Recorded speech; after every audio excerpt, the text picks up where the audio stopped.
pagi, selamat siang, selamat berjumpa kembali dengan saya, Pak Sabtono dalam pembelajaran fisika. Untuk kali ini kita akan mempelajari tentang medan magnetik atau induksi magnetik ya. Perhatikan gambar berikut.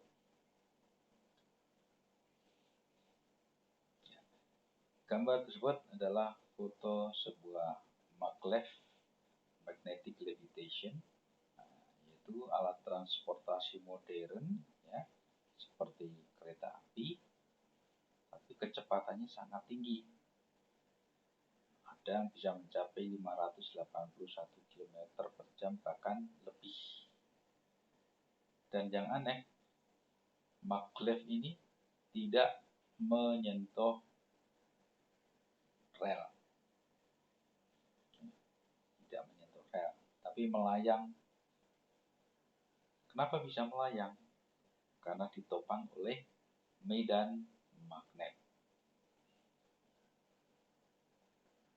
Kok bisa? Ya, karena magnet mempunyai medan yang akan saling menolak jika jenis kutubnya sama, begitu ya. Oke, kita pelajari konsepnya. Ya, ada yang sudah kalian pernah pelajari di SMP, yaitu bahwa magnet itu jenisnya ada macam-macam ya, ada magnet batang, magnet jarum, magnet dan lain sebagainya ya, ada elektromagnet ya. Nah, medan magnet atau induksi magnet digambarkan dengan garis medan magnet.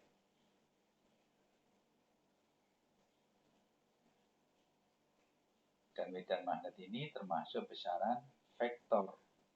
Karena besaran vektor tadi ada arahnya ya.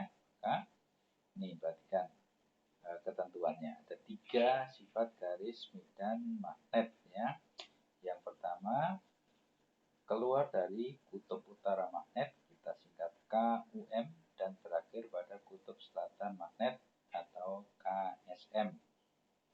Biasakan menyebutnya lengkap ya, kutub utara magnet dan kutub selatan magnet ya. Karena kalau hanya utara, selatan itu arah. Sifat yang kedua, tidak ada yang saling berpotongan. Yang ketiga, sifatnya tempat-tempat yang kerapatan garis medannya rapat, itu induksi magnetnya besar atau kuat. Tempat-tempat yang garis medannya renggang, induksi magnetnya lemah.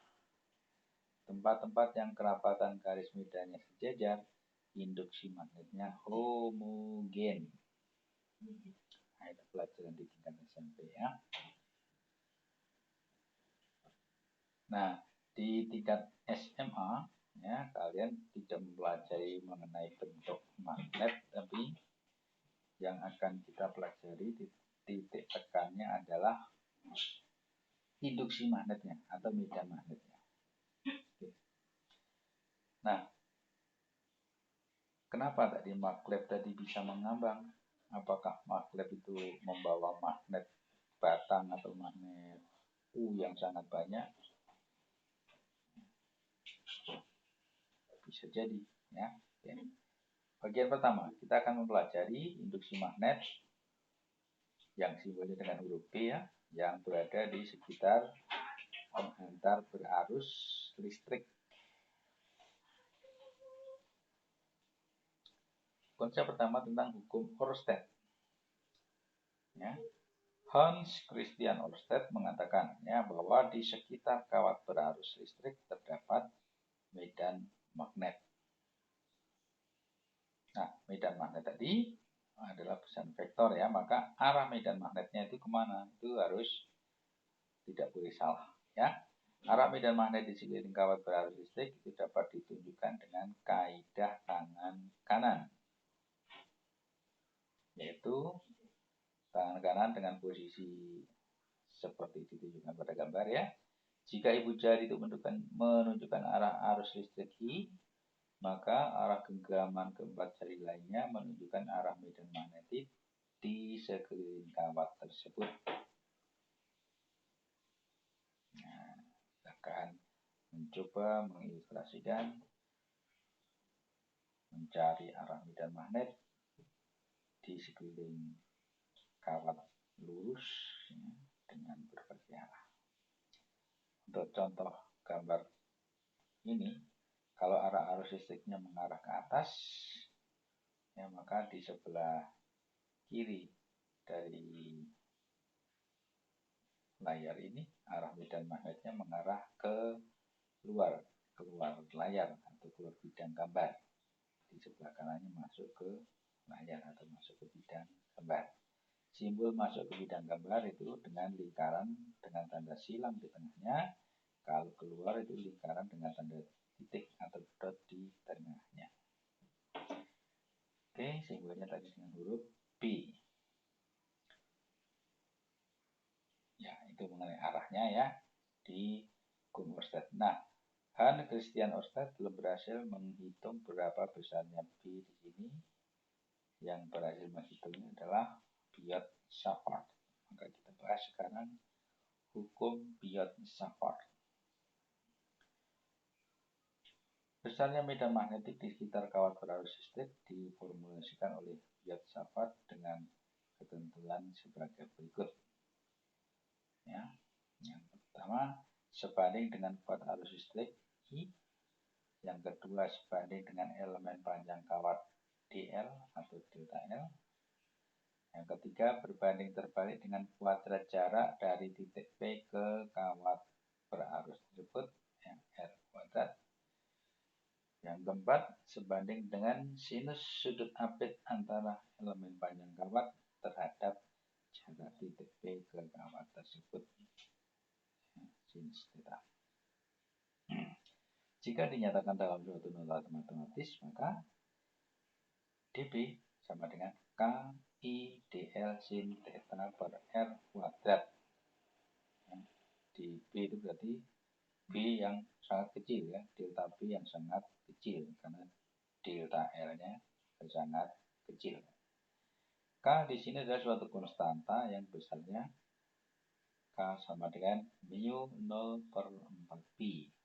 Mu 0 itu dinamakan permeabilitas ruang apa yang nilainya sebesar 4pi kali 10 pangkat min 7 Weber per ampere meter. Ya, oke, jadi pada magnet kalian akan selalu ketemu dengan konstanta mu 0. Kalau pada listrik statis kalian selalu bertemu dengan konstanta epsilon 0. Di sini permeabilitas, kalau dalam listrik statis itu adalah permitivitas. Nah, dengan mengintegralkan persamaan Biot-Savart tersebut, maka akan diperoleh nilai induksi magnetik B, dan nilainya bisa berbeda-beda tergantung dari bentuk atau kawat berarus listriknya seperti apa. Untuk kasus kawat lurus dengan panjang tertentu, ya, berdasarkan ilustrasi ini, ada suatu kawat berarus listrik I, kita meninjau satu titik P yang jaraknya dari kawat adalah A, kemudian dari titik P tersebut tarik ke garis bantu ke ujung-ujung kawat, maka akan dapat amplitude alfa dan beta. Nah, dengan mengintegralkan hukum Biot-Savart tadi untuk kasus kawat lurus ini akan didapatkan B sama dengan mu 0I per 4pi kali cos alfa ditambah cos beta. Penjabaran rumus ini bisa kamu buka di link di bawah ini ya. Oke. Nah, jika arah arus listrik seperti pada gambar, maka arah induksi magnetik di titik P adalah masuk ke bidang kertas. Tadi tanda simbolnya dengan tanda lingkaran silang di tengahnya. Di sebelah kiri kawat itu tentunya arahnya ke luar. Nah, kita lihat sekarang penjabarannya.